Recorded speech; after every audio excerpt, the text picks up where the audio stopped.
दोस्तों कुवैत की दो बड़ी अपडेट आपको देने वाले हैं।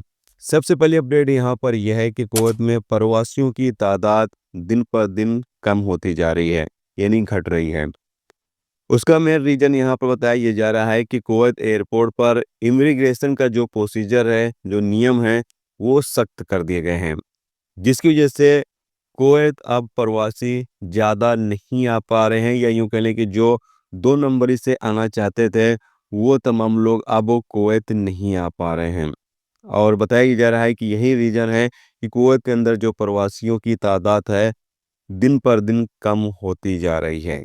और अच्छा भी है कि जिन लोगों को कुवैत से डिपोर्ट किया जाता है, पहले क्या होता था कि जिन लोगों को कुवैत से डिपोर्ट कर दिया जाता था, वो लोग नया पासपोर्ट बनवाकर और फिंगरप्रिंट में छेड़खानी कर कर वो दोबारा कुवैत के अंदर इंटर कर जाते थे। लेकिन जब से कुवैत एयरपोर्ट पर इमिग्रेशन का जो प्रोसीजर है, नियम है, वो हार्ड कर दिया गया है, तब से अब कोई बंदा इल्लीगल तरीके से या यूँ कह लें कि 2 नंबरी से कुवैत के अंदर एंटर नहीं कर पा रहा है। और यही रीज़न है कि कुवैत के अंदर प्रवासियों की तादाद दिन पर दिन कम होती जा रही है।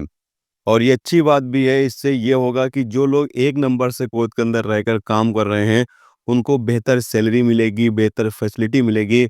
क्योंकि जब ज़्यादा लोग हो जाते हैं ना, तो फिर उसमें क्या होता है, कंपनियों को ऑप्शन मिल जाता है। आप बोलेंगे इतनी मुझे सैलरी दो, मैं काम करूँगा, तो कंपनी बोलेगा दूसरा आदमी इससे कम सैलरी मिल रहा है, मैं इसको लेकर आ जाता हूँ। तो जब आदमी कम हो जाएँगे ना, तो काम का जो माहौल है वो बेहतर हो जाएगा, और साथ में जो आपको सैलरी चाहिए, वो सैलरी भी आपको मिलेगी। बाकी आप इस बारे में क्या कहना चाहेंगे? अपनी राय का इज़हार कमेंट बॉक्स में ज़रूर करें।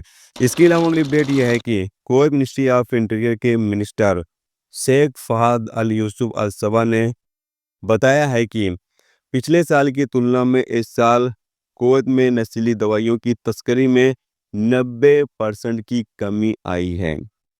और ये कमी इसलिए आई है क्योंकि अभी आप देख पा रहे होंगे कि लगातार अभियान चल रहे हैं।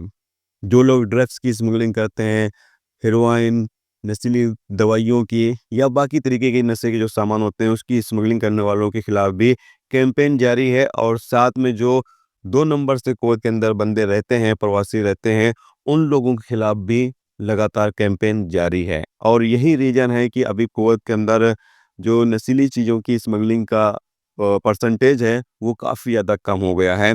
पिछले साल की तुलना में 90% की कमी आई है। 90% की कमी आई है, जो कि अपने आप में एक बहुत बड़ी बात होती है कि इतना ज़्यादा हुकूमत ने कंट्रोल कर लिया है। जो इन चीज़ों की स्मगलिंग करने वाले लोग, तो उनके ऊपर काबू पा लिया है।